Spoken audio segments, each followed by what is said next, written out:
Alors bonjour à tout le monde. Donc là je suis un peu désolé parce que j'ai pris un coup de froid.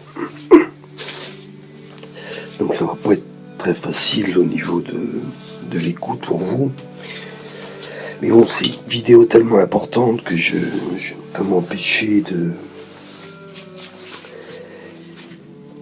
la faire, de l'envoyer sur internet. Donc alors j'intitule cette vidéo « Si les papes conçus d'hier sont faux, alors Jésus aussi est également faux ». Donc je vais exposer là mon argumentation suivant un plan de 8 points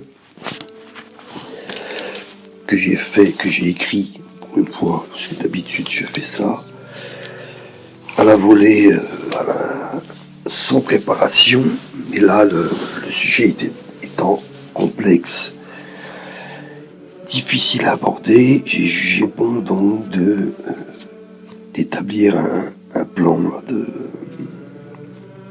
explicatif pour résoudre ce problème vraiment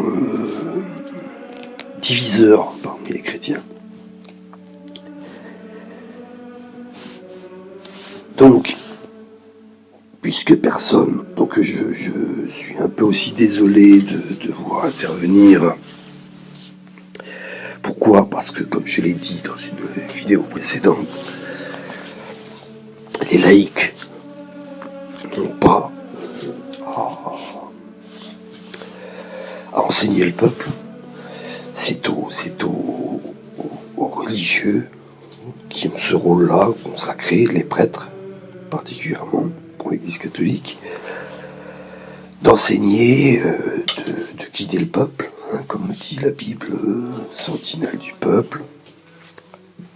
Donc je suis tout de même un peu gêné, parce que ce n'est pas à moi de le faire. Je parle des questions doctrinales, religieuses. Mais voyant qu'il n'y a personne, je peux longer en long et en large YouTube et toutes les vidéos que j'ai pu voir, je ne trouverai pas les points vraiment spécifiques à souligner pour expliquer cette division que l'on a actuellement entre les sectaires, d'un côté les sectaires, donc on peut mettre les traditionalistes, entre guillemets,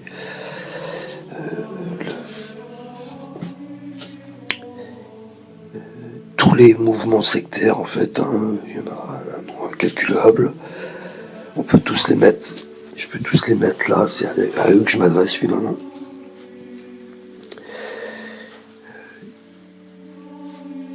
Et justement, c'est à l'issue d'un visionnage concernant le père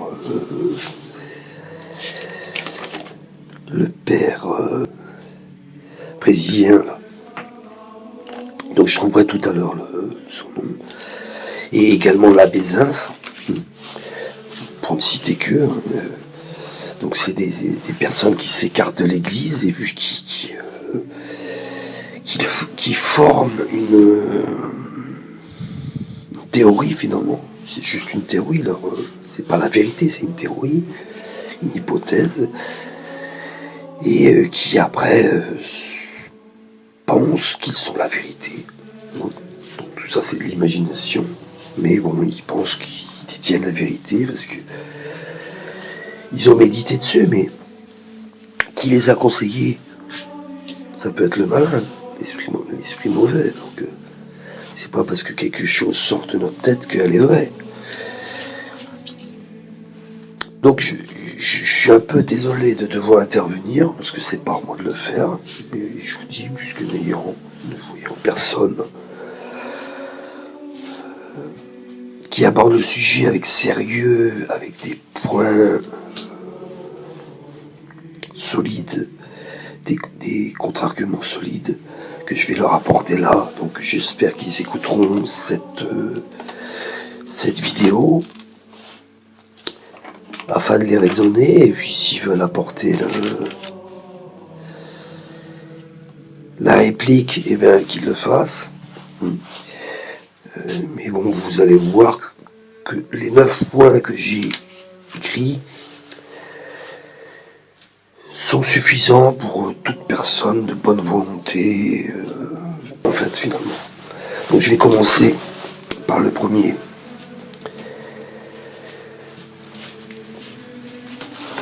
Donc la référence, ça sera toujours, ça sera souvent la parole même de Jésus dans l'évangile, puisque qui peut nous éclairer mieux que la parole même de Jésus? Personne. Donc c'est là qu'il faut aller chercher finalement, dans l'enseignement de Jésus, qu'il faut aller chercher les réponses. C'est là, auprès du divin maître qu'il faut trouver les solutions à nos temps modernes, à notre Église aujourd'hui, qui défaille, qui sombre, comme la barque de Pierre, dans l'eau, avec Jésus. Donc ça, c'est un épisode justement que je reprendrai tout à l'heure pour vous faire comprendre le parallélisme qu'il faut faire entre la vie de Jésus et notre temps actuel. Ça, c'est d'ordre mystique. Mais c'est la vérité, c'est ce qui est. Donc il faut prendre l'enseignement de Jésus, les épisodes de Jésus, la vie de Jésus, les exemples de Jésus, pour trouver, je vous dis, des solutions aux problèmes aujourd'hui. Donc résoudre cette crise là, cette crise affreuse de division dans l'Église. Division que Jésus a toujours condamnée. L'épisode, vous savez, de la mère et de ses poussins. Vous devez savoir ce que je veux dire si vous connaissez l'Évangile, où Jésus, eh bien, montre qu'il a vraiment une grande peine à voir ses enfants qui sont éparpillés. Mais ça, c'est... Il n'y a rien de pire que la division. C'est ce que ces sectaires-là ne comprennent pas.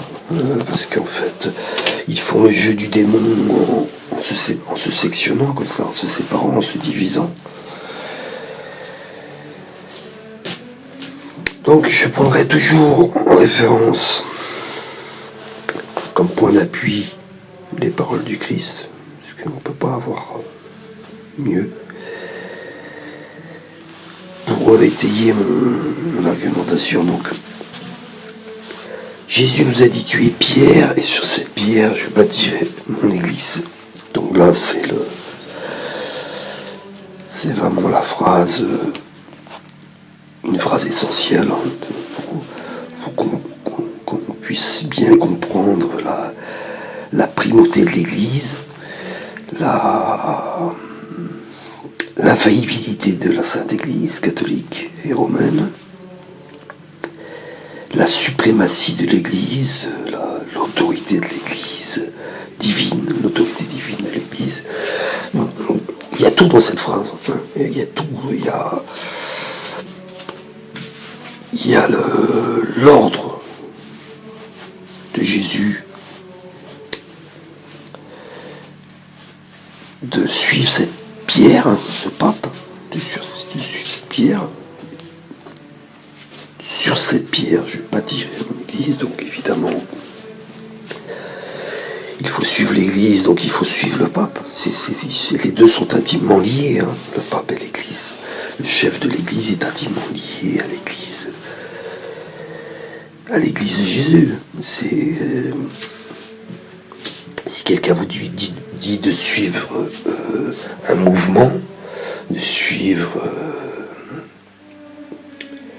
un parti, de suivre un groupe, eh bien, il est évident qu'on se réfère tout le temps communément au chef, chef, directeur, responsable, pour faire ce qu'il faut que nous fassions, c'est-à-dire suivre l'Église. c'est bien le pape qu'il faut suivre. En premier point.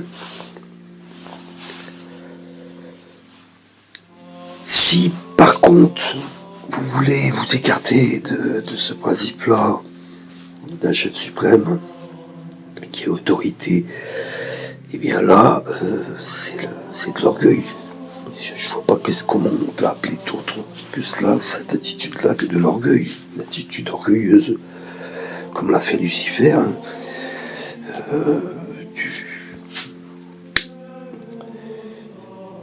Je n'adorerai que Dieu, il s'est pris pour Dieu, il a voulu que s'adorer que lui-même, et pas Dieu. Voyez, donc c'est un peu là, maintenant on retrouve là toujours le péché d'orgueil. Pour citer un exemple de l'évangile, vous expliquez bien la confiance qu'on doit avoir au pape. Eh bien, on peut penser à l'épisode de Jésus dans la barque sur la mer avec la tempête. Donc les flots secouent la barque. La barque est près de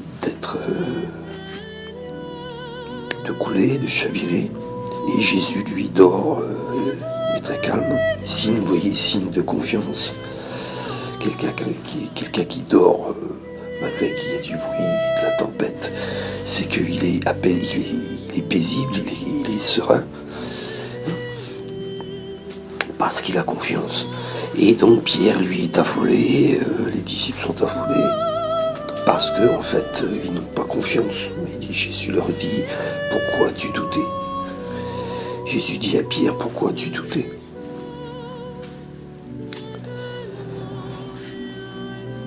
Donc, eh bien, tout est là. C'est que il faut pas douter en Jésus. Il faut pas douter de Jésus-Christ. Il faut pas douter de l'Église. Il ne faut pas douter du pape qu'il a institué au sommet de la hiérarchie. Il ne faut pas douter du pouvoir temporel de l'Église, de sa puissance surnaturelle, des grâces, de la puissance de Dieu. Il ne faut rien douter de tout cela. Il faut avoir confiance et donc rester fidèle à la barque de Pierre, le seul roc, malgré toutes les contradictions, les opposants, les ennemis qui sont autour, qui l'attaquent. Et je mettrai l'ennemi le plus principal, qui est l'ennemi intérieur. C'est lui qui séduit les esprits, c'est lui qui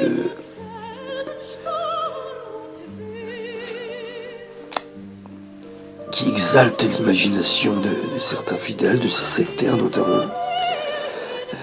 C'est lui le principal ennemi qu'il faut combattre. Et force est de constater que cet ennemi-là les a séduits, trompés. J'y reviendrai tout à l'heure, le pourquoi de cette chose-là.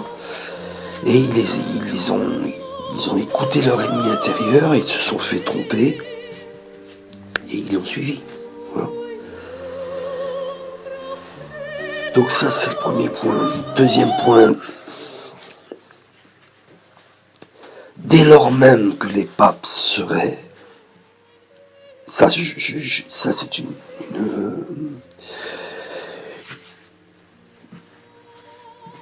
vision dans l'absolu que je dis. Bien sûr, ça n'est pas possible, mais c'est pour vous faire comprendre que même dans un extrémisme poussé à ses limites, vous ne pourriez pas avoir tort, jamais avoir tort, vous ne pourrez jamais avoir tort si vous faites confiance en l'Église catholique et surtout si vous lui obéissez.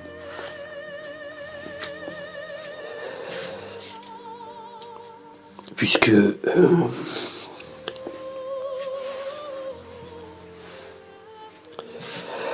Jésus nous a commandé l'obéissance. L'obéissance, je viens de vous dire le passage là, de l'Évangile, il nous a commandé l'obéissance.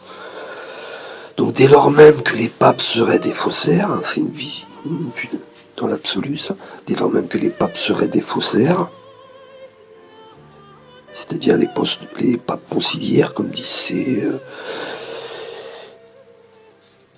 tous ces sectaires, là. Sectaires, on pourrait même dire hérétiques, puisque est une hérésie le fait de dire que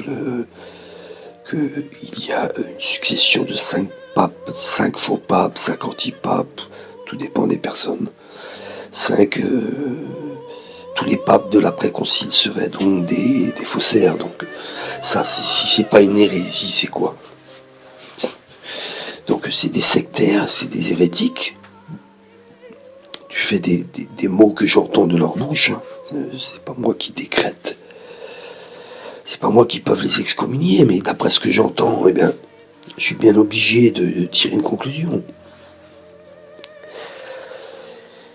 Donc dès lors même que ces papes-là seraient des faussaires, vous ne pourriez être coupable de rien, puisque Jésus a commandé l'obéissance à son Église ici, son Église terrestre. Donc vous voyez, dans tous les cas, si vous suivez l'Église de Rome, vous ne pourrez jamais être, je parle à votre trépas, vous ne pourrez jamais être mis en défaut. Jésus ne pourra jamais vous dire, là tu aurais dû quitter l'Église de Rome, tu aurais dû aller à côté, tu aurais dû te diviser, tu aurais dû te sectionner du corps mystique pour aller de ton côté, puis pour aller lutter, faire des prosélytes de ton combat, de ton nouveau combat. Non, Jésus ne peut pas dire ça. C'est-à-dire, c'est ce qu'ils font eux. Ils se mettent à côté, ils créent de la division.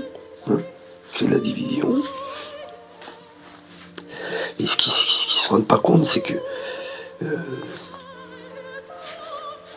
le fait qu'ils créent de la division, eh ben, ils s'entraînent avec d'autres personnes qui vont, eux, s'écarter encore de l'Église. Donc ils sont responsables de tous les fruits qu'ils portent après. Et je vous dis, Jésus ne pourra jamais vous dire cela. Il ne pourra jamais vous dire tu aurais dû quitter l'Église catholique romaine pour créer ton église schismatique à côté, entre guillemets, quoi. Donc toujours suivre l'Église de Rome, bien qu'il y ait des zones d'ombre, des choses étranges. J'y reviendrai tout à l'heure, parce qu'il y a le malin, l'action du malin. Il n'est pas inactif. Le démon, il n'est pas inactif, il agit, il est très intelligent, puisqu'il a une intelligence angélique. Il est plus intelligent que nous. Il a des plans, il a beaucoup de sujets à sa botte, hein, puisque tous les êtres humains qui s'opposent à l'Église, par exemple, ce sont ces sujets, même s'ils n'en sont pas conscients. Lui, il a une armée aussi d'humains à lui, qui peut actionner comme des pantins, des marionnettes. Et donc, jamais Jésus ne pourra vous reprendre à l'heure de la mort et vous accuser, et si vous avez été fidèle et obéissant, jamais. Voilà. Bien au contraire et à l'inverse, si vous vous êtes séparés comme le font ces sectaires, on pourrait dire apostats aussi, apostats de l'Église catholique romaine, eux par contre, ils vont recevoir, à mon sens, ils vont recevoir un anathème, un blâme, voire une condamnation. Je ne me mets pas à la place du Seigneur, mais toute personne, vous voyez ce que je vais reprendre une parole de Jésus encore qui me vient à l'esprit de l'Évangile. Il est inévitable que que des scandales arrivent dans le monde, mais malheur, par qui de scandale arrive. Vous voyez, donc ça c'est encore une phrase, hein. C'est Jésus qui le dit, c'est pas moi. Et j'ai pas besoin d'un docteur de l'église, j'ai pas besoin des pères communs, même si ce sont évidemment des références et des guides à suivre. Mais là, en ce cas moderne précis, j'ai pas besoin de leur science même pour voir que qui crée du scandale, eh bien, en répondra devant Dieu, puisque Jésus même le dit. Donc eux, ils créent de la division, donc ils en répondront devant le Seigneur. Voilà.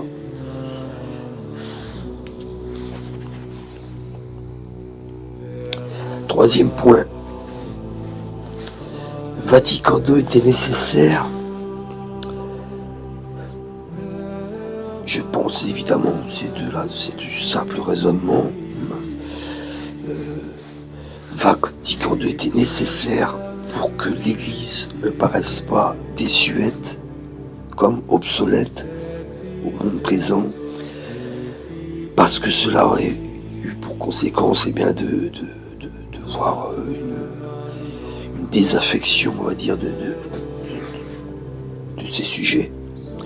Une désaffection de ces sujets. Même si évidemment la tradition doctrinale demeure, hein, donc il ne faut pas confondre la forme et le fond. La forme et le fond. Eux, ils ont eu comme une nostalgie finalement de l'ancien rite.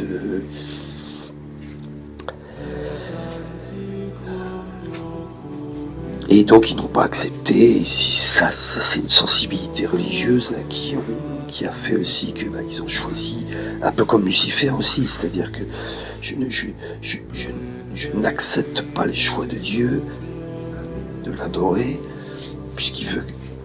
Dieu voulait que Lucifer l'adore, comme toute personne doit adorer, comme tout être créé doit adorer Dieu. Et il a refusé, il a chuté. Bon, là, on pourrait faire ça me vient à l'esprit, un petit parallèle aussi, hein.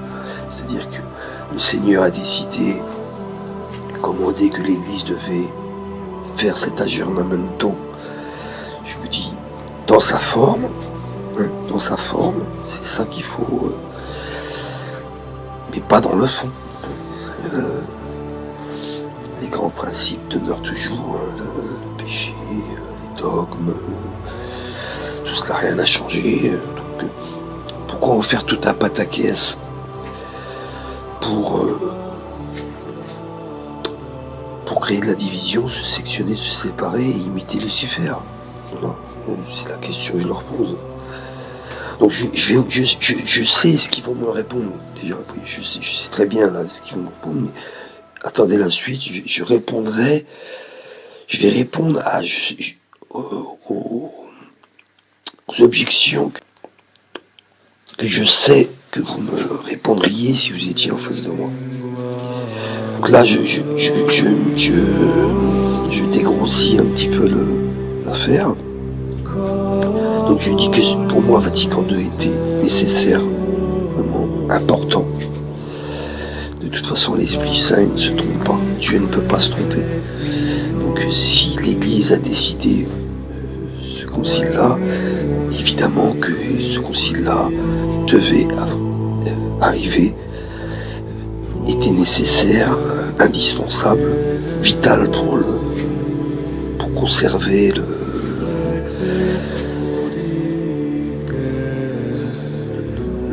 les fidèles. Et donc est venu ce temps-là, parce que là maintenant, de plus en plus, là c'est l'ère numérique, c'est l'ère, vous savez, puisque après les années 60, c'est là tout de même que ça a évolué très fortement. 70, 80, 90, tout est apparu là, le numérique, l'ère moderne, quoi, l'ère vraiment moderne. Et Dieu, lui, dans sa omniscience, voyait tout cela ici. Il a décidé toute puissante intelligence de faire ces innovations-là dans l'Église parce qu'il jugeait bon que cela soit. Voilà. Ça n'a rien à voir avec les dogmes qui n'ont pas d'ailleurs pas changé. Donc c'est un point là que je voulais voir.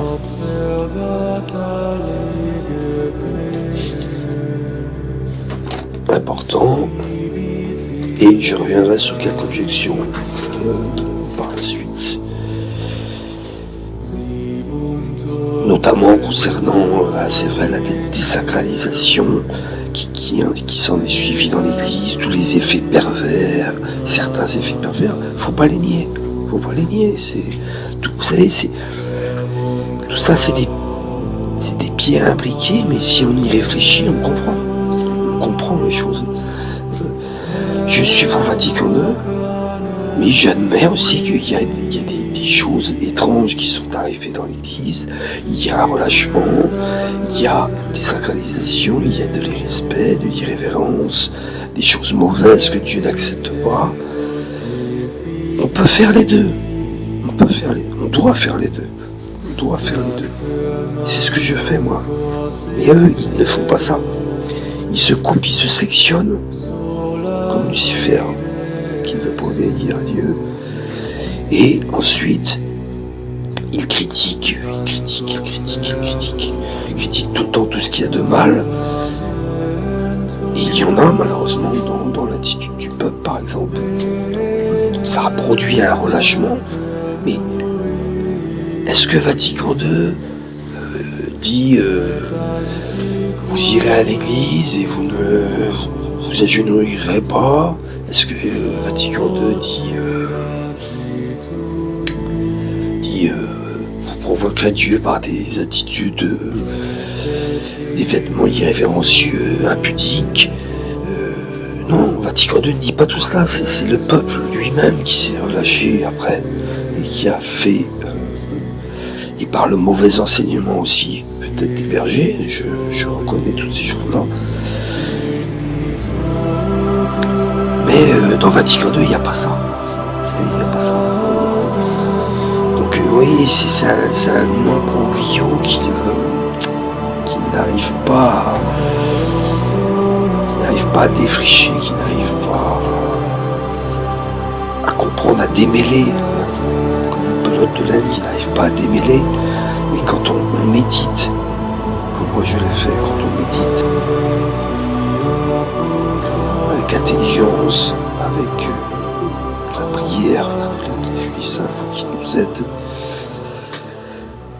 faut qu'il nous aide. Donc moi j'ai beaucoup prié l'Esprit Saint, alors c'est peut-être pour ça que parfois j'ai des lumières que d'autres n'ont pas. Donc là je veux les mettre sur internet parce que malheureusement je ne vois pas de gens parfois suffisamment éclairés pour m'expliquer ce que moi je veux expliquer. Donc ils ont préféré écouter Lucifer, les suggestions de Lucifer. Donc il ferait bien de travailler Saint Ignace de Loyola, comme ça il discernerait bien les esprits et pourrait mieux voir leur action et repérer leur manigance. Mais eux ils sont tombés dedans, ils ont tout faux. Tout faux. Donc quatrième point, les fumées de Satan ont pénétré l'Église. Ça c'est du pape Paul VI.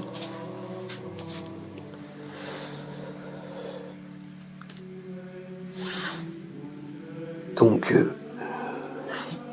là on voit bien que de toute façon même les papes ont par la suite reconnu qu'il y avait des choses qui n'allaient pas.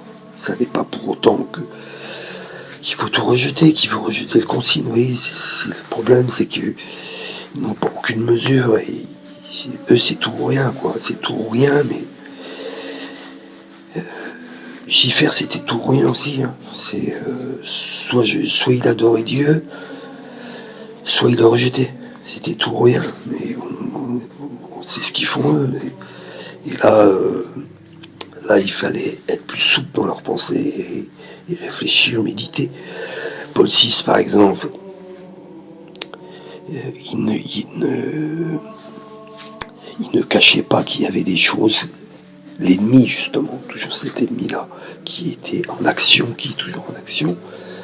Parce que comme le dit, je crois que c'est l'Écriture qui le dit, ou c'est la parole d'un saint, je ne sais plus. Le démon ne dort, non, je crois que c'est Saint Pierre, le démon ne dort jamais. Il travaille jour et nuit, vous voyez, il travaille jour et nuit, ça je crois que c'est dans l'Apocalypse. Il est là pour accuser nos frères et sœurs devant Dieu, devant son trône. Donc cet ennemi-là, il est toujours à travailler, et lui ne se repose jamais fatigué, vous voyez. Donc évidemment qu'il a travaillé après cette innovation, ce concile-là, il a travaillé pour... et avec les complices de la franc-maçonnerie, l'intermédiaire de la franc-maçonnerie, et il a acquis des avancées. Je viens de vous les citer là tout à l'heure. C'est-à-dire, c'est vrai. Et je suis le premier à le dire. Je vois bien quand moi je fais une messe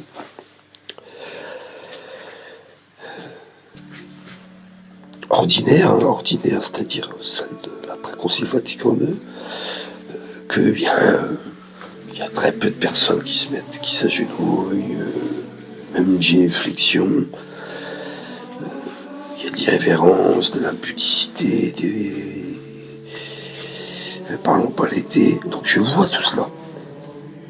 Est-ce que c'est suffisant pour que je vais rejeter Vatican II? Est-ce que c'est suffisant pour que je vais rejeter tous les papes? C'est de la folie, quoi. Le raisonnement ne tient pas. C'est pour ça que je pense que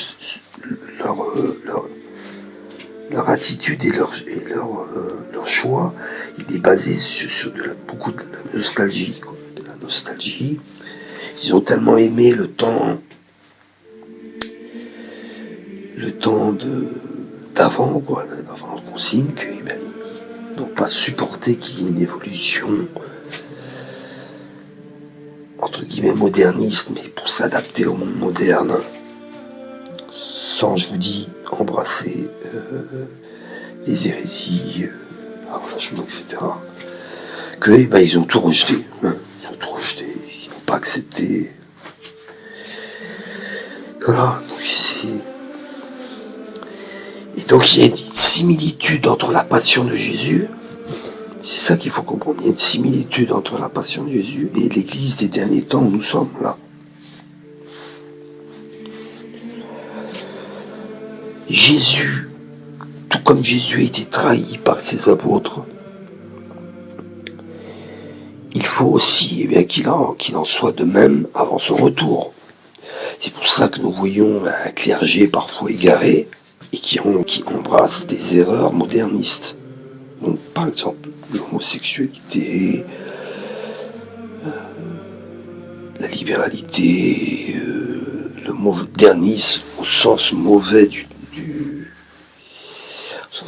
terme, c'est-à-dire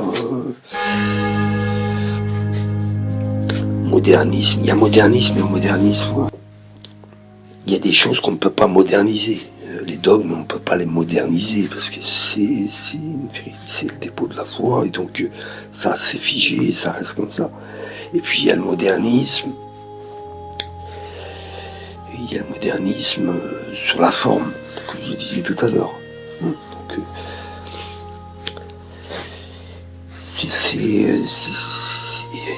et ensuite, bon, il y a respect dans l'église. Qu'est-ce qu'il y a d'autre que les pasteurs modernes, les jeunes prennent souvent, font qui sont des fautes, organiser des mauvaises choses dans l'église, des choses païennes,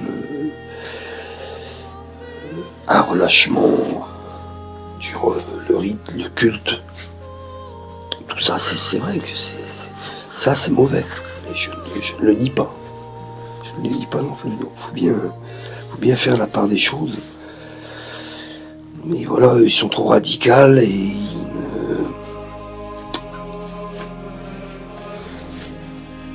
ne veulent pas réfléchir en fait.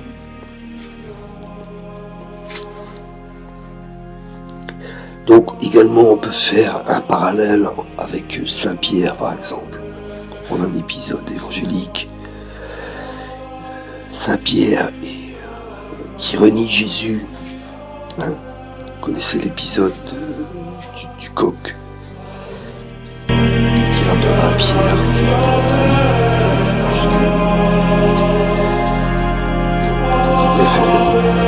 Passage de l'Évangile. Et donc, cet épisode évangélique, il peut être juxtaposé, on va dire, avec l'attitude parfois de François actuellement. Mais ça, c'est une vue spirituelle, mystique, que j'explique là. C'est-à-dire que tout ce qui est arrivé à l'Église, je reviendrai tout à l'heure, tout ce qui est arrivé à l'Église, eh bien, doit arriver pareillement. Tout ce qui est arrivé à Jésus doit arriver pareillement à son Église. Donc, eh bien là, comme on approche de la parousie du Seigneur, eh bien aussi, on pourrait juxtaposer Saint Pierre avec Saint François, qui commet des erreurs, qui commet des fautes de discernement. Je parle pas sur les mœurs, les mœurs où il est infaillible. Je parle sur des paroles qu'il dit. Par exemple, dans les avions, ça c'est des fautes peut-être qu'il commet, mais bon, ça n'entame pas son infaillibilité pour autant. Ça c'est sa vue personnelle. Et il ne parle pas au nom de l'Église, là il parle en tant que simple sujet. Et donc faut pas mélanger toutes les choses non plus. Il faut bien dissocier quand il parle de façon privée et qu'il parle au nom de l'Église, pour le peuple de Dieu. Donc il faut bien différencier tout ça, mais on pourrait faire une juxtaposition entre François et Saint Pierre. Voilà, ça c'est une petite idée que j'ai, ça, spirituelle. Et ça, les choses s'expliquent, oui, sans tomber dans des grandes conspirations de faux conciles. Parce qu'effectivement, je vous dis, il y a l'action du mal.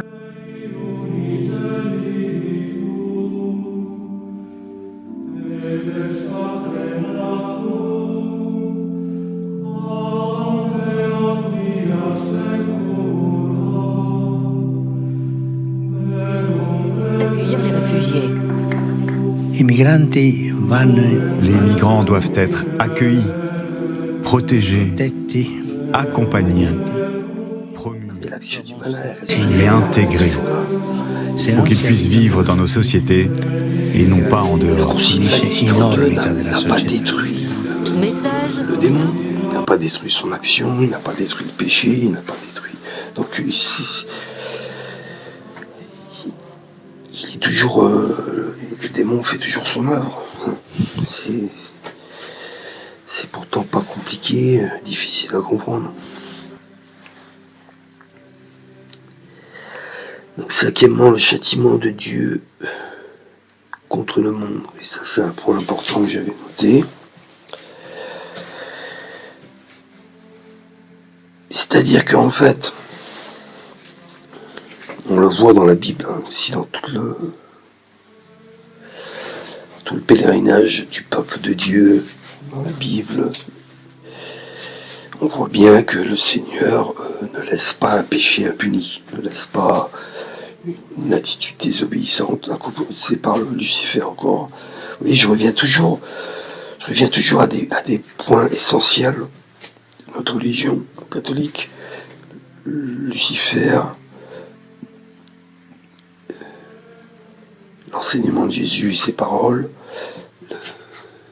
l'Église, seul et unique guide. Oui, je reviens sur vraiment les points fondamentaux de notre religion, parce que en fait tout ça est lié. Hein, tout ça est lié, c'est cohérent, tout est cohérent, mais Leur problème, c'est qu'en fait, ils ont l'esprit enténébré, ces sectaires-là, et ils ne mettent pas d'eau dans leur vin, ils sont figés. Parce que moi, j'ai discuté avec des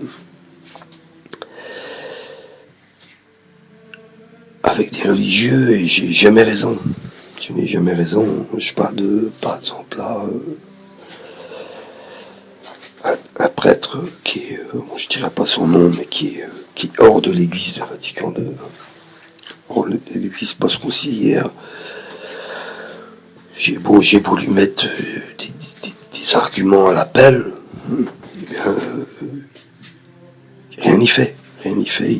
Il est campé dans sa position, il ne veut pas bouger. Et il verra que j'avais raison. Tant pis pour lui. Donc dès lors que l'humanité pêche, Dieu la rétribue à sa juste mesure, selon ses œuvres. Ça c'est... ça j'ai même pas besoin de développer, c'est tellement évident.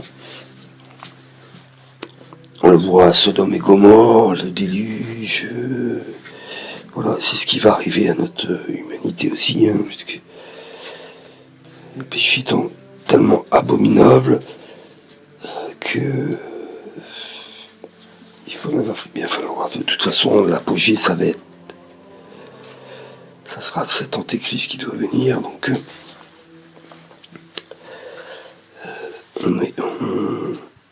on s'approche de jour en jour de cet apogée-là et de ce tournant de l'histoire où s'achèvera, eh bien, on verra revenir le Christ dans sa gloire, quoi. Donc, à partir de cela, de ce fait que Dieu punit toujours le monde pécheur, j'ai pensé que si le démon a triomphé et réussi à se mettre livré dans l'église, finalement, c'est bien par la permission divine. Oui. Donc je résume, c'est-à-dire abandon du peuple de la vraie religion catholique, attitude orgueilleuse, rejet de la foi, rejet de désobéissance silencieuse du peuple de Dieu, puisque moi aujourd'hui je connais des jeunes qui sont même pas mariés, qui vont communier, sans doute qu'il y en a plein, des gens qui savent être en état de péché mortel, en péché grave, et qui ne vont pas se confesser, qui vont communier, d'autres qui ne respectent même pas la loi, le catéchisme. Tout ça c'est la base, mais même ça ils ne le font pas. Et donc évidemment, quand le Seigneur lui le voit, ça ne peut qu'attirer sa colère et le châtiment. Donc ce qu'il a fait, il a permis, du fait de ce comportement-là du peuple, il a permis que l'ivraie se développe, par l'action du démon, dans l'église même. Et tout ça c'est cohérent finalement. Comme je disais, c'est des pierres imbriquées. Et donc le démon ne peut rien faire, ça on le sait, le démon ne peut rien faire que si il a eu d'abord l'aval de Dieu, la permission, l'autorisation. C'est Dieu qui décide toujours. Donc tant et si bien que si je réfléchis, je me dis que s'il y a ces fumées-là de Satan qui sont arrivées dans l'église, eh bien c'est aussi parce que Dieu, s'il avait voulu, il l'aurait empêché. Il ne l'a pas empêché. Vous voyez ? Donc c'est cohérent, mais il faut réfléchir. Donc, ce que j'aurais à leur dire, c'est à ceux qui se sont sélectionnés là, c'est qu'il fallait comprendre qu'il s'agissait d'une tentation de l'ennemi, autorisée par Dieu, pour voir la fidélité de ses sujets, quels étaient les vrais fidèles, parce que quelqu'un qui est armé, comme dit saint Paul, armé, combattant pour la foi, et donc ces armes-là, c'est avant tout l'enseignement, c'est avant tout la spiritualité. Et bien celui qui est vraiment armé, il jouera les pièges de l'ennemi. Hein, on est bien d'accord, il jouera les pièges de l'ennemi. Donc si ces êtres-là avaient été suffisamment armés, théologiquement, spirituellement, religieusement, eh bien ils auraient compris déjouer le piège du malin. Ils auraient compris là tout ce que je vous explique. Ils ne seraient pas tombés dans la division. Donc c'était une tentation, mais ils ont chuté, ils sont tombés dans le piège. Subtil, hein, je reconnais, subtil, très vicieux, hein, on pourrait dire, très sournois, mais bon, il fallait, comme je vous dis, il fallait déjouer les pièges de l'ennemi. 6e point, le démon sème la division parmi le peuple en jouant également sur des divergences d'opinion et de sensibilité religieuse. Donc, je vous en ai parlé tout à l'heure. C'est-à-dire, Vatican II par exemple. Et ça, c'est vrai que c'est bien dommage. Mais c'est bien dommage, mais ça n'est pas une faute, ça n'est pas, comment dire, non plus un dogme. Dieu avait obligation de porter l'habit religieux. Chose qui est bien, puisque ça montre au monde qu'il y a une présence de sacré, qu'il y a... J'en conviens, qu'il y a une présence de sacré, que Dieu existe, et ça les fait s'interroger. Voilà, donc j'en conviens aussi. Donc ça, c'est un exemple, par exemple. Donc ça, et donc c'est pour ça que c'est étonnant après que les prêtres ils se soient habillés toujours, ont préféré s'habiller en civil plutôt que de porter la soutane, l'habit religieuse dans les rues. Hein. Et tout le temps, quoi, au final. Même si on en voit un petit peu encore. Donc ça, c'est de la sensibilité religieuse, en fait. Et ça, ils n'ont pas accepté, c'est juste un exemple, ils n'ont pas accepté ces choses-là, et ça a ajouté une autre, et puis ajouté une autre, et encore une autre, eh bien, ça a déterminé leur choix de se séparer, vous voyez. Ça les a convaincus que cette église était fausse, cette nouvelle église était fausse, ça les a convaincus que ces papes étaient faux, ça les a convaincus, alors que je vous dis, c'est pas essentiel. Ce n'est pas essentiel. C'est des choses importantes, mais pas essentielles. Vous voyez, il y a une petite subtilité là à faire. Mais bon, ce qu'ils ont fait, c'est que je dis, ils ont bien développé toute cette opposition basée sur des critères objectifs en plus.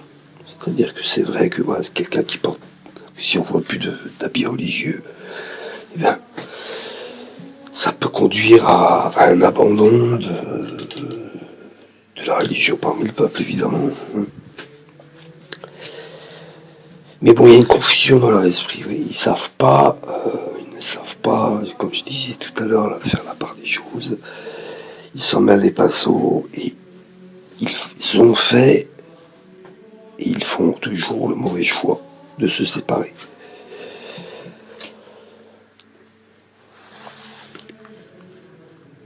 Donc c'est pour ça que j'en viens là aussi à un autre exemple qu'ils ont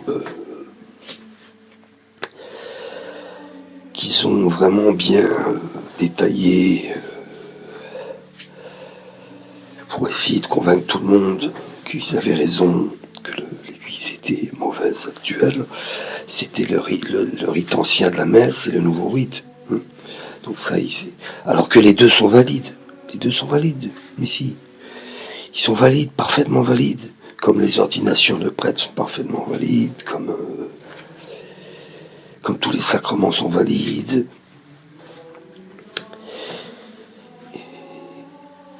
Évidemment, mais c'est eux ils sont dans un délire. Ils sont dans un délire et ils font pas l'effort d'aller plus loin que leur simple raisonnement finalement. Ils ne font pas l'effort de se poser cette question, et si je réfléchissais davantage, peut-être que si, peut-être que ça. Non, vous voyez, ils sont obtus, et ils sont complètement déterminés à aller dans une direction, ils ne veulent pas en bouger. Et c'est là que c'est malheureux, parce que je vous dis, il y a des choses vraies dans leur raisonnement, mais il y a malheureusement beaucoup de faux aussi. Donc les deux rites sont parfaitement valides. L'un est ancien, l'autre est moderne.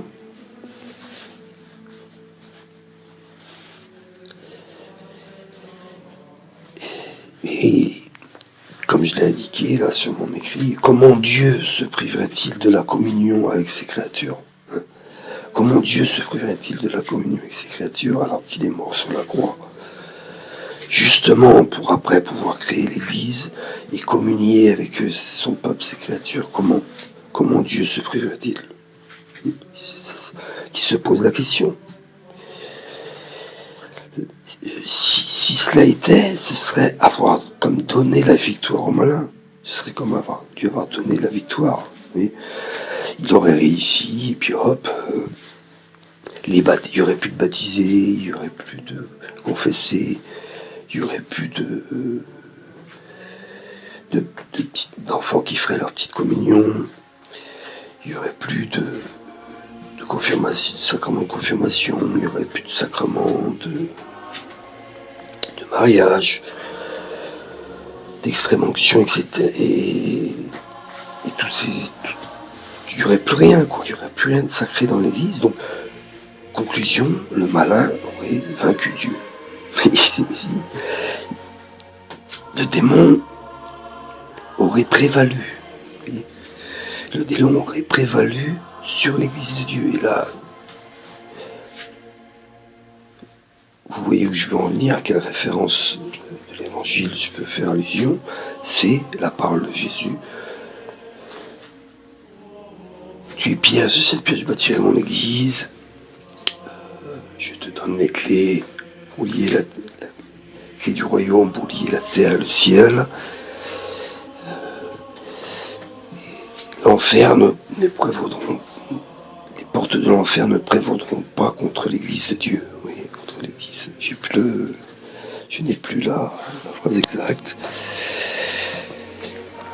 Donc là, Jésus dit bien que jamais l'enfer ne vaincra l'Église. L'enfer ne vaincra jamais l'Église.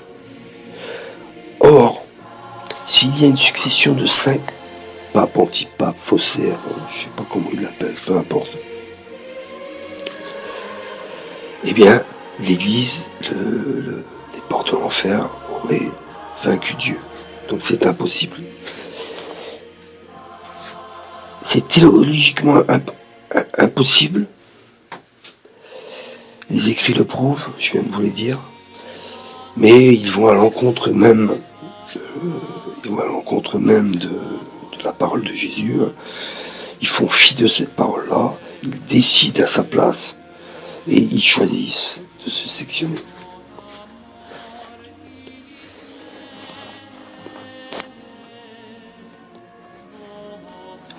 Donc ainsi peu à peu le démon a aveuglé le peuple avec des irrévérences, de l'impudicité, du non-respect des sacrements, comme je le disais tout à l'heure, du temple de la maison de Dieu. Voilà, donc 7e point, tous les sectaires ont été trompés subtilement par le démon. Si je reviens encore à ce que j'ai dit tout à l'heure, effectivement éprouvant de la nostalgie pour l'Église, plus rigide, nostalgie pour une église plus rigide, rigoureuse, mais aussi plus sacrée dans sa forme. C'est vrai, je l'admets cela, je l'admets. Ça n'est pas pour autant que ça invalide la nouvelle messe, ça n'est pas pour autant que ça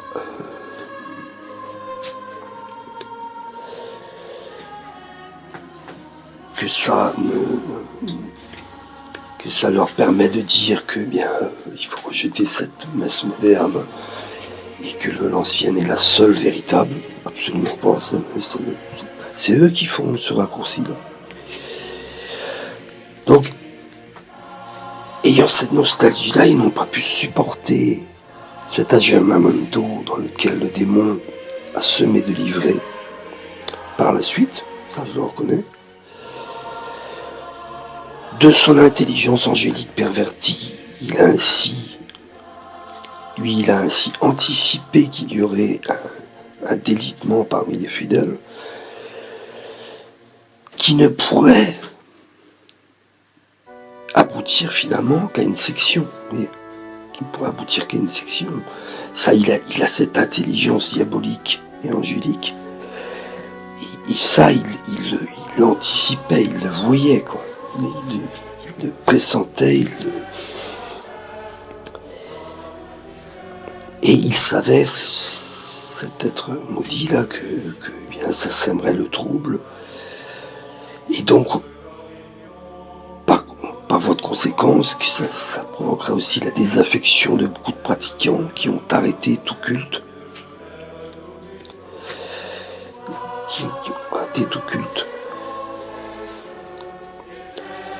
Donc tout cela, c'est pour dire que ça n'a fait que le jeu du démon, en fait. Leur division, là, ça n'a fait que le jeu du démon. Puisque comment le clergé pourrait-il être crédible s'il se trouve lui-même divisé aux yeux du peuple? Vous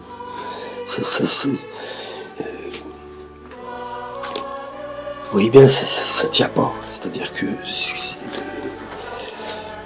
il y a des prêtres qui sont des guides, normalement des sentinelles, des bergers. Et parmi eux, il y a de la division.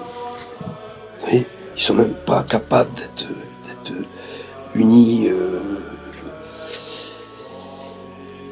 Ils sont même pas capables d'être unis ensemble. Donc comment le peuple, quelle crédibilité aurait-il auprès du peuple? Vous voyez, ça.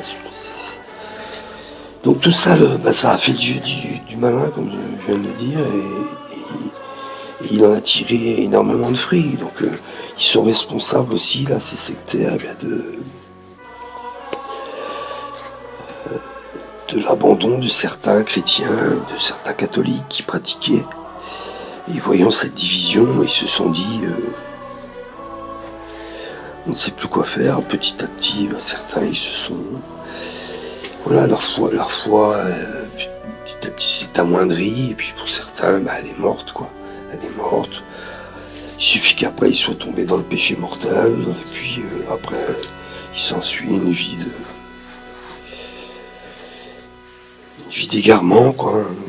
Donc voilà, c'est ce que j'ai à leur dire, hein, c'est que vous êtes responsable de toutes ces âmes perdues, là. Indirectement, ça c'est une vue spirituelle, mais elle est vraie. Nos actes ont des conséquences. Un mauvais arbre, ou un arbre, au moins un arbre aveuglé, il porte du mauvais fruit. Parce que je dis pas que c'est des mauvais arbres, je dis que c'est des arbres aveuglés, c'est-à-dire qu'ils pensent être dans la vérité, mais ils ne le sont pas. Donc, huitièmement, un point très important. Alors, ces points que j'ai mis là ne sont pas par ordre de priorité, par ordre d'importance.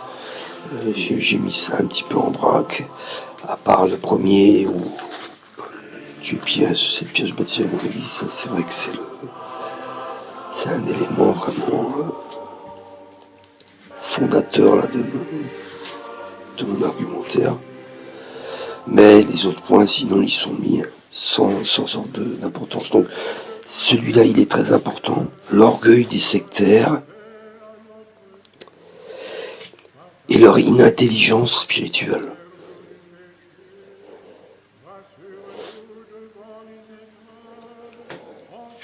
Qui est finalement fondé, qui trouve sa base finalement dans une non-confiance en Dieu. Parce que quand on a confiance en Dieu, vraiment, réellement confiance en Dieu, les grands saints en parlent tellement bien. Je vous recommande Saint François de Sales, par exemple, ou la petite Thérèse, l'enfant de Dieu.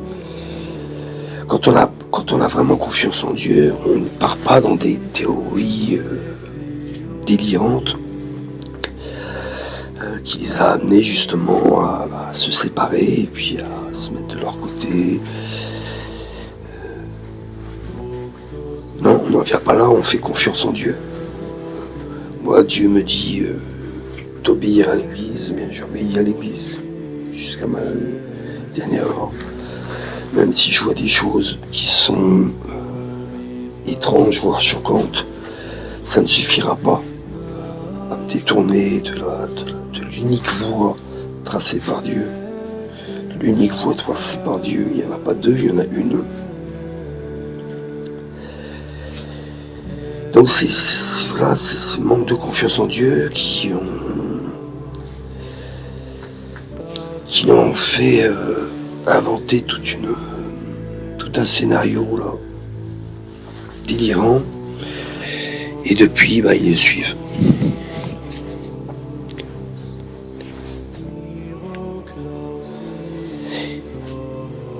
Donc Dieu a tenu compte de la modernité. Je parle dans sa vue, sa préscience, dans son omniscience. Il avait évidemment, puisque pour Dieu, il n'y a pas de futur, de passé, de présent et de futur. C'est l'éternel Dieu, c'est comme un éternel présent. Et donc il voit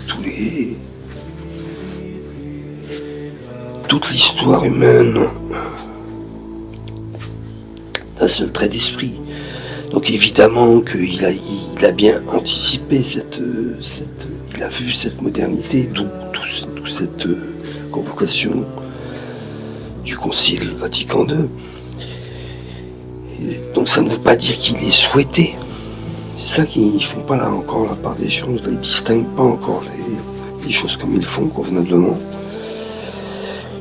Et Dieu, on pourrait dire qu'il s'adapte aussi, à l'histoire humaine. Il a vu cette modernité depuis toujours, donc ça ne veut pas dire qu'il est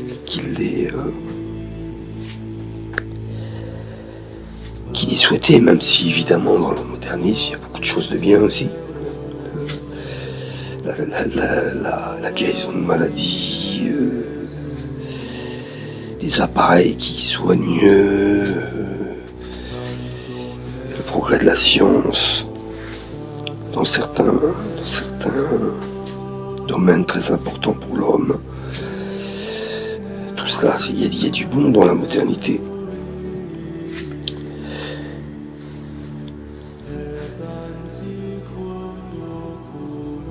Donc Dieu a tenu compte de la modernité,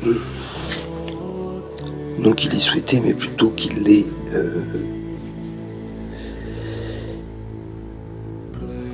vu l'action et les plans de son ennemi dans la société moderne. Il a donc fait passer l'Église dans un autre paradigme, voyant l'humanité se désagréger et l'abandonner au contact du matérialisme athée. Donc c'est ce qui s'est passé. Je peux vous en dire plus. Donc 9e point, la solution ne donne plus. La solution, donc j'apporte une solution, c'est que vous rebroussiez chemin. Parce que la solution, c'est de ne plus perdre la cohésion de l'Église entre chrétiens, mais de lutter en son sein. On sait ce que dit Jésus. que, prenons par exemple la famille humaine, on sait bien toujours qu'il y a des différends, des rivalités, des conflits, souvent au sein des familles, hein. Ça c'est commun comme situation. Et c'est pas on va pas les résoudre en s'écartant chacun de notre côté, mais plutôt en dialoguant, dans le but de trouver un consensus, même s'il n'y a pas de concession à donner en ce qui concerne la légitimité des papes. Ça, il n'y a aucune concession à donner là-dedans. Donc dans tous les cas, ils ont tort. Sur l'infaillibilité ponticale, ils ont tort. Dans d'autres points qu'ils abordent, sur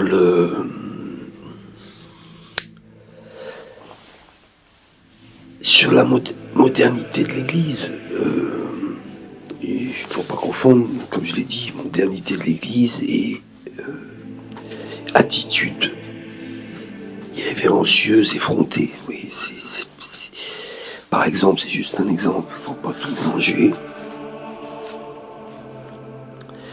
Et à l'inverse, c'est pas obligatoire d'être comme des robots,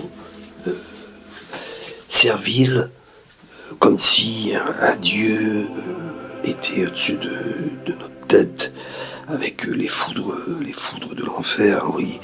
Donc vous voyez, c'est peut-être des choses comme ça que le Concile Vatican II a voulu enlever de l'Église, parce que on n'a pas affaire à un Dieu qui nous donne des coups de fourche pour nous faire avancer, qui nous menace, le Dieu croque-mitaine. C'est pas ce Dieu-là. Donc et justement, l'ancienne Église, c'était plutôt ça. Et eux, ils sont encore dans l'ancien temps, on va dire. Mais dans l'ancien temps, faut pas se dire que dans l'ancien temps, c'était idyllique, idéal, absolument idéal, comme je viens de vous le dire. Là, ça c'est un exemple. C'est des choses comme ça, justement, qu'on conduit à des actes coupables durant l'Inquisition qu'il y a eu, au massacre de la Saint-Barthélemy, à des gens qui n'ont jamais voulu faire un pas en arrière, régresser dans leur tort, n'ont jamais voulu admettre qu'ils avaient tort sur certains points, ils ont persisté, et ça donne des massacres et des mauvaises condamnations, tout l'opposé de ce que veut l'Évangile finalement. Donc vous voyez, c'est des deux côtés qu'il y a qu'il faut dialoguer, mais sachant que c'est l'Église actuelle qui a raison, ça c'est sûr, c'est l'Église actuelle, les papes, et la filiation de tous les papes est valide. Voilà. Donc voilà, pour ce point, c'est la solution, c'est qu'ils retrouvent cette cohésion là. Et c'est à eux de revenir en y apportant leur science, leur savoir, en y apportant justement le regard éclairé qu'ils ont sur la mauvaise attitude dans l'Église, sur la dépravation, l'effronterie. Et moi je vois les deux côtés, quoi. Je vois ce qu'il pourrait apporter en revenant dans le giron de l'Église, c'est-à-dire du bien aussi,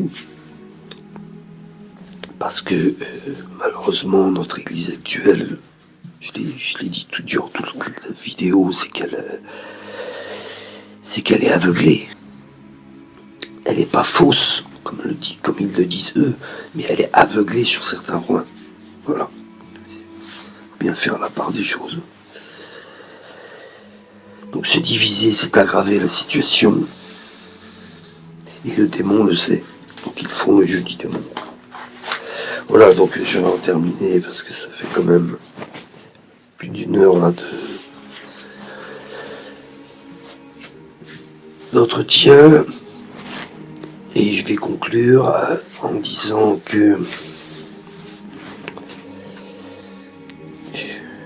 dans tous les cas, la division est condamnable par Dieu. Ça, c'est certain. Si vous allez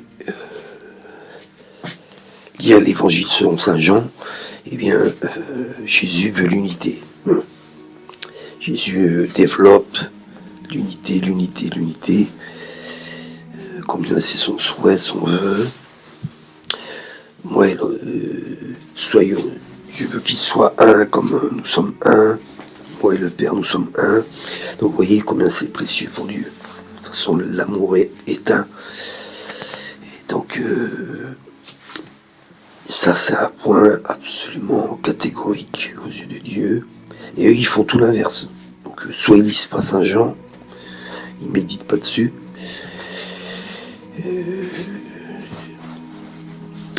Soit ils sont de mauvaise foi. Voilà.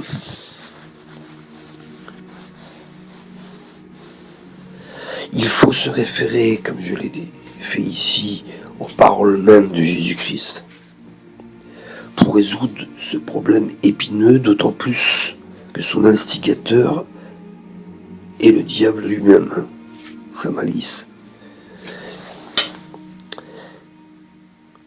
Étant dans les derniers temps, il ne pouvait de toute façon n'être autrement. C'est ce que disent beaucoup de mystiques catholiques. Donc ceux qui ont une certaine science mystique, eh bien, ils sauront de quoi je parle, sinon il faudrait que vous allez étudier un peu. Et donc, ce qui nous enseigne, c'est que tout ce qui est arrivé au Christ